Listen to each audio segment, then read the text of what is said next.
explain to the police that it's part of an internet meme, okay? Jack Black says chicken jockey on screen, so naturally I get up out of my seat and I dropkick that infant toddler in the front row.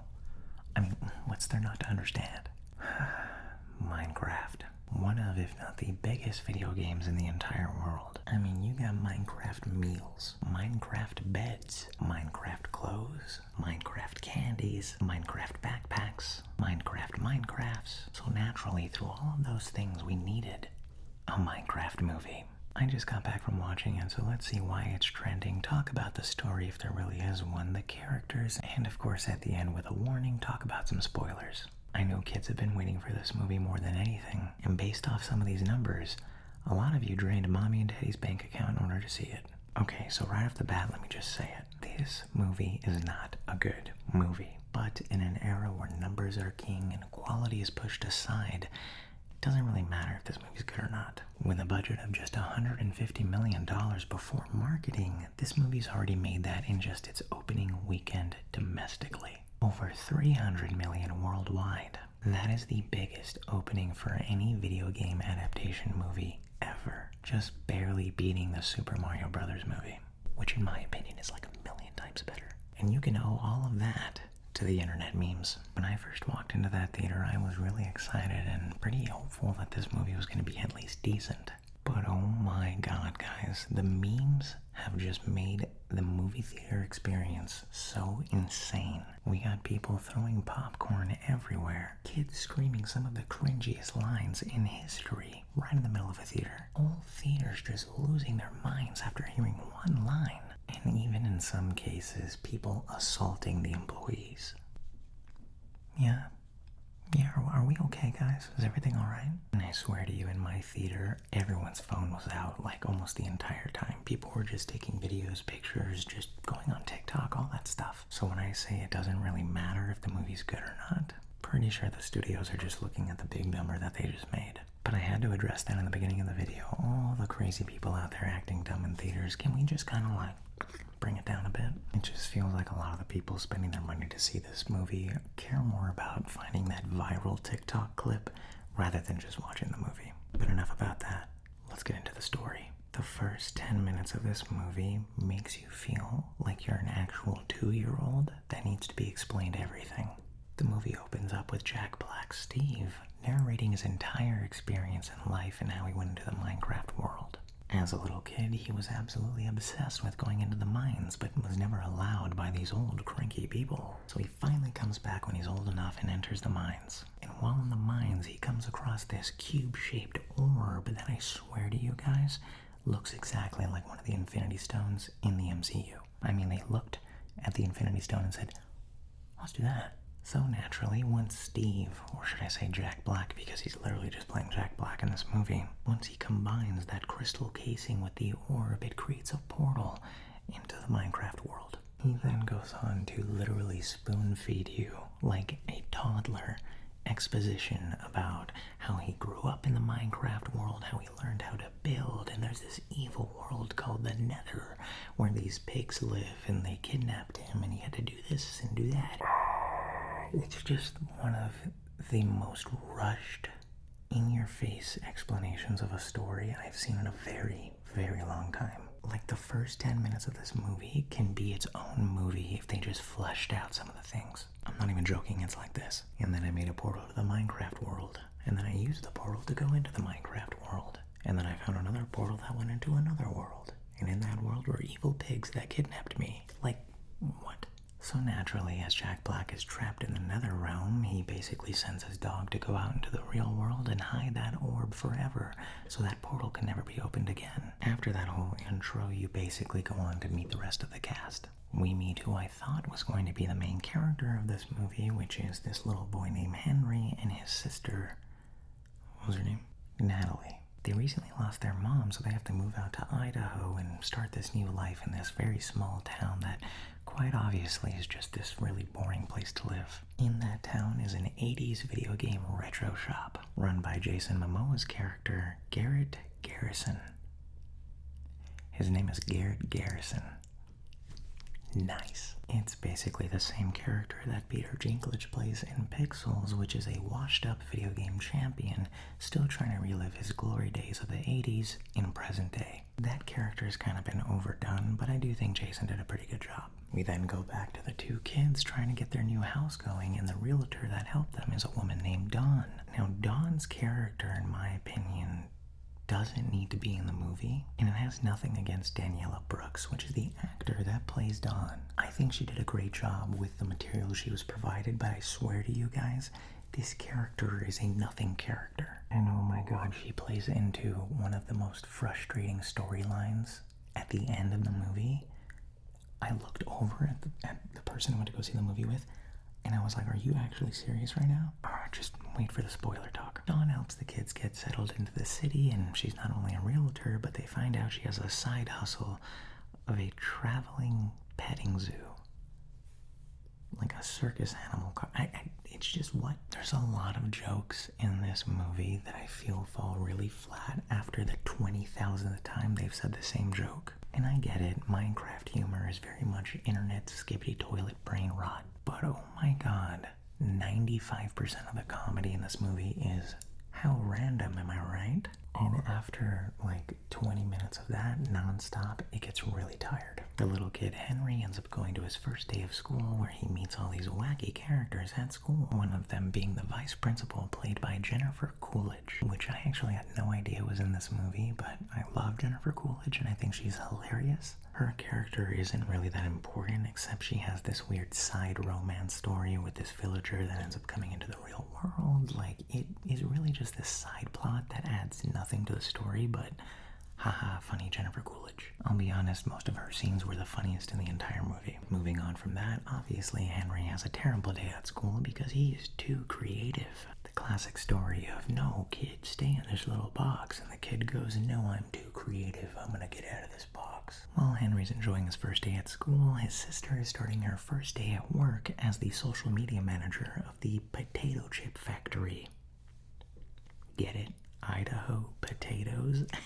So naturally, Henry gets in trouble at school and is suspended. He needs to call in a guardian that can pick him up from school. So he calls Jason Momoa's character, Garrett Garrison. Since Garrett's character is this like washed up dude that's looking for a bunch of money for his failing business, he accepts a $20 offer from Henry to pretend to be his uncle. So with Garrett's business going out of business, he goes to a storage auction where he thinks there's this really rare video game console that he wants to buy. He bids on it, and turns out the only thing in there is that orb. You know, that orb that opens up the portal into the Minecraft world? Yeah, I was just chilling in a storage closet. Because why not? He takes Henry back to his shop, where obviously they find the orb in that crystal container. Henry is curious on what it does, so they open it up and find a note that says, do not combine these bad boys together. In true movie fashion, they obviously ignore the note, put the portal together, go through, and enter the Minecraft world. Henry's sister freaks out because he's now missing and uses Dawn's help for them both to find him. Long story short, they end up getting transported into the Minecraft world as well. They're confused and find out that at night zombies come to life and this world is scary and spooky, and how are they able to escape? The main evil pig that's holding Steve captive in her netherworld sends Steve out to go retrieve that orb of whatever, because she finds out the portal's been opened, so the orb is back in the Minecraft world. And here you go. Are you ready? Steve only accepts her, quest to go get the orb back so he can get his dog again, because she is threatening to kill his dog if she doesn't follow his orders. So Steve, Jack Black's character, with a lot of emotion goes, oh, I gotta do this for my dog. I love my dog. I'm gonna do this so I can see my dog again. Remember that. We're going to come back to it. He goes up into the Minecraft world and saves them from a zombie attack. And talking about the Minecraft world, I'll be honest, the animation looks beautiful. I think they did a good job in kind of creating their own style while still remaining true to what is Minecraft. The only time it doesn't look good is when they have to green screen all these real life actors into the movie. I swear, there are some scenes where you watch them and it's like, wow, the hair looks perfect. As someone who uses a green screen, I'm like, how do they do that? But there are some scenes, particularly like the flying scenes, where they look completely out of place. They don't long, and it just looks like the most choppiest editing I've ever seen. But continuing on with the story, after everyone is saved and Jack Black introduces himself with his iconic line, "I am Steve," which obviously once he said "I am Steve," my entire theater just erupted. I gotta admit, that was cool. There wasn't any popcorn or anything. I like when people cheer, but yeah, he lets them know that he needs that orb in order to save his dog. They find out that during the zombie attack, Garrett Garrison's character actually broke the crystal that they needed in order to combine to create that portal back home. Jack Black knows where to find another crystal. He lets him know it's way over there, and Garrett Garrison's character says, "Hold on there, pal. You're not gonna get this orb unless you give me some of those promised riches he knows are in the Minecraft world." Because, you know, he's a failing businessman. He really wants money. So instead of taking the very easy route to get that new crystal glass casing, Steve ends up taking everybody right through a redstone mountain filled with a bunch of, like, crazy creepers and ghasts and all that stuff. But they go through the hardest journey ever just so that Jason Momoa's character, Garrett, can get some diamonds. Now, I know I've been giving you every single detail of this movie, but I promise you, that's pretty much it. The second act of this entire movie, I swear, is like a video game where it's like, we gotta fight these monsters. Now we gotta go over there. We gotta fight these monsters here. Now we gotta go over there. Guess what? We have to fight more monsters here. And let's go over there. And I don't know why, but for the soundtrack in this movie, they actually threw in modern day pop songs, which I guess is gonna help the kids' TikTok brains go, whoa, I know that song. But in the long run, it's just gonna make this movie feel super old and dated in like a year. So no joke, the next 30 to 40 minutes is just non-stop fight, go here, fight, go here. In the middle of all this, we keep cutting back to the real world where a villager actually snuck in, and Jennifer Coolidge's character ends up hitting the villager with her car. I kid you not, they start dating, and no one mentions anything about this weird alien creature in the real world. We keep cutting back and forth to their story, which honestly doesn't add anything other than some funny scenes here and there. But they're going out on dates, he's going to the school, he's doing these events and everything. It's insane. No one's like, I'm sorry, this man's head is an actual block. Throughout the entire runtime, Jack Black is obviously saying all of his lines that got really popular online. Flint and steel, chicken jockey, I am Steve, this is a crafting table. But 90% of his dialogue in this movie is explaining to you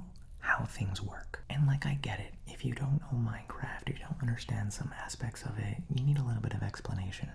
But it is the most, here you go baby, here's the airplane, feeding you. Things like, this is my diamond armor. It's an armor that protects me. This is a crafting table. We use it to craft on this table. And like I said, at first a couple times, it doesn't really matter. It's kind of funny. But after the 50th, 60th time, it gets really just boring. And at first it's kind of funny because you're like, oh, Jack Black is playing Jack Black, which he's not playing Steve. He's just Jack Black with a blue shirt on. No, he's doing his thing. He's having fun. It's the easiest paycheck in the world for Jack. But after that 100th brain rot line, you kind of start getting annoyed by it. And it wasn't just me. I actually saw a lot of the young kids that were at the 70th joke he made. And the movie obviously doesn't take itself very seriously. There's a part where he literally says, first we mine, then we craft. Let's Minecraft. Now remember, like I said, Garrett took that orb from Henry without him knowing in order to, force Jack Black Steve to get him to the diamonds before they go for the crystal. They get to the diamonds first after almost dying, and Henry's like, wait a minute, Garrett, you told me we were gonna go get the crystal. We're wasting time for diamonds? And it felt like such a forced, plot device where it's he just ran away from him and was angry and wow, it wasn't that big of a deal. They were already on the way. Now I know I'm explaining the movie for you guys, but I'm leaving out a lot of key details to not really spoil too much for you. But when I tell you this movie really isn't a linear oh no, if I know that then it's gonna ruin this part of the movie. It's literally a mishmash of references, Easter eggs, stuff like that.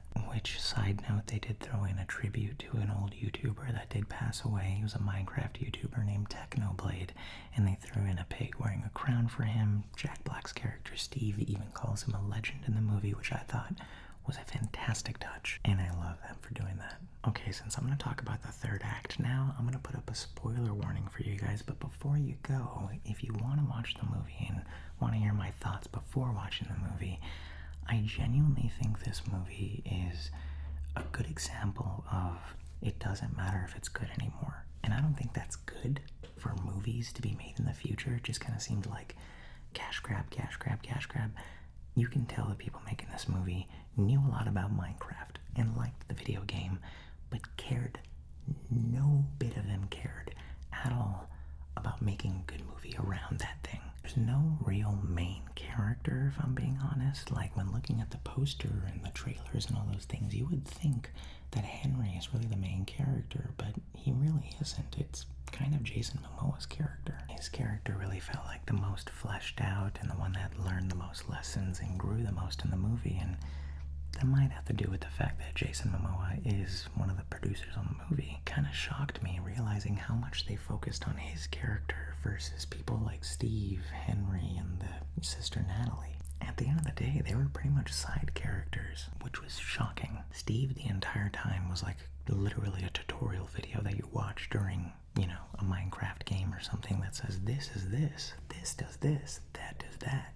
So that's kind of what Steve's character was the entire time. And I was kind of hoping Jack Black would bring something to Steve, but in this movie, he was just Jack Black. It felt like I was watching Tenacious D and The Pick of Destiny. If you've seen that movie, it's an older one, but that story is really about Jack Black and his band Tenacious D, so he really plays himself in that. Here, he's playing pretty much the same exact character. He's just family-friendly version. I hate to say it because I know a lot of people had fun with this movie, but as a movie, this gets a 2 out of 10.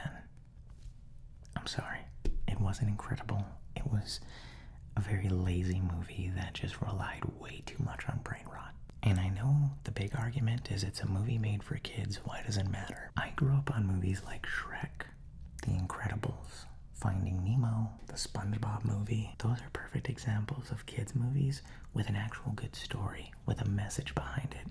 Being able to entertain a kid and still giving you a good story is possible. I'm afraid the Minecraft movie was just too busy trying to make memes. So my non-spoiler review for the Minecraft movie is a 2 out of 10. Okay, let's get into the nitty-gritty. Spoiler warning. Here we go. Ready? Good. Shortly after Garrett betrayed Henry and lying to him and wanting the diamonds before they got the crystal, he basically sacrifices himself to save them. There's this big commotion on a bridge and he says, "Go, save yourselves, I'll take care of this." Stays behind and he blows up. You basically watch him explode on a bridge while everybody else flies away in aghast.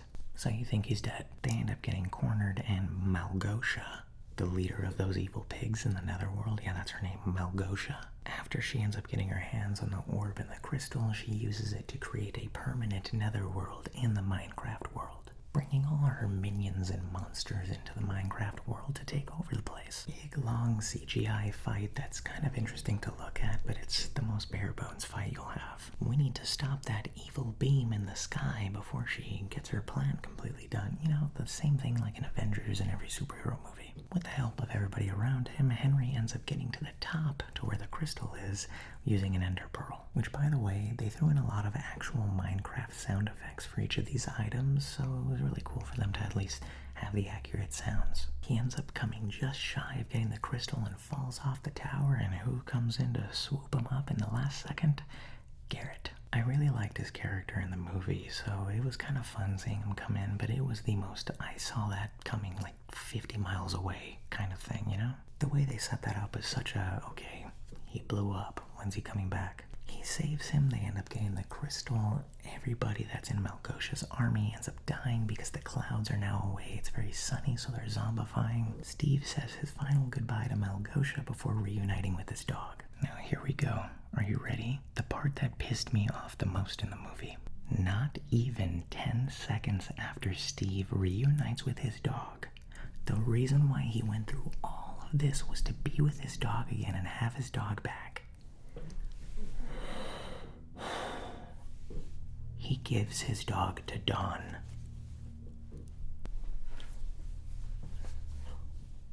I'm sorry, I'm not even kidding. At the end of the movie when he's like, "Go with Dawn," and he says Dawn, I'm like, Oh, that was her name? Because she barely does anything the entire movie, most people didn't even know her name at the end of the movie. Steve basically says, hey man, you changed my life, go change hers now, which I guess is a good message, but like, it makes his motivation for everything he did pointless. Then the group basically opens up a portal to get back to Earth, and Steve is torn on whether or not he should stay in the Minecraft world or go back to Earth. He ends up saying, alright, I'm gonna go join them in the Earth world and make my life there. They go back to the Earth world. Garrett's business is doing great because they brought in a brand new video game that's basically based off their adventures. The video game is the most popular game in the city, and they end up having a musical number at the end with everyone dancing and having fun because happy ending. I mentioned this to Raven as we were watching the ending scene, that in Shrek, when they're dancing at the end of the movie and everyone's having fun and it's a happy ending, you're like jumping and dancing with them and having a good time. But in this movie, it feels like such a weirdly forced happy ending because, like, again, nothing really happened. It was just like a cool, nice, like, there was no one in the theater that really looked like they were having fun at the end. It was more of like, awesome musical number. But at the end of the day, I understand it's a brain rot movie. I understand you guys probably just watch it to be entertained, but other than the visuals, even the jokes, even the turn off your brain movements just don't make sense. At the very end, there's a post-credit scene where Steve meets Alex in the Earth world because she's living in his old home, so it's that little callback to Steve and Alex. If you don't know, in the Minecraft game, Alex is basically the female version of Steve, and the screen just cuts to black. So it seems like they're going to be setting up for some sequels, and especially after looking at the numbers of this movie, it most definitely is going to get greenlit. I hate to be the Debbie Downer, guys, but all in all, a Minecraft movie is not really a good movie, and even a brain rot movie, not really a good movie there either. A good example of a movie with just ridiculous humor and don't take it seriously that also pulls off a fantastic story, plot, and makes you feel something is the Lego Movie. I remember watching that movie thinking it was going to be a dumb kids movie, and it ended up being one of the best stories I've heard all year. So yes, you can do brain rot humor and stupid kid comedy while still telling a story. I know this was a long one, guys. I wanted to just review the movie, but I ended up breaking down the whole movie for you guys. If you like these full movie breakdown reviews, let me know in the comments. If you want something a little bit more shorter and to the point, let me know that too. My final thought on this is it looked like everyone involved in making the movie had a great time and were having fun, so I guess at the end of the day, that's all that matters for the people who made the movie and starred in it. Oh, and yeah, that $300 million they made, that might help too. Thank you so much for watching, everybody. I hope you have a great day, and please don't forget to smile.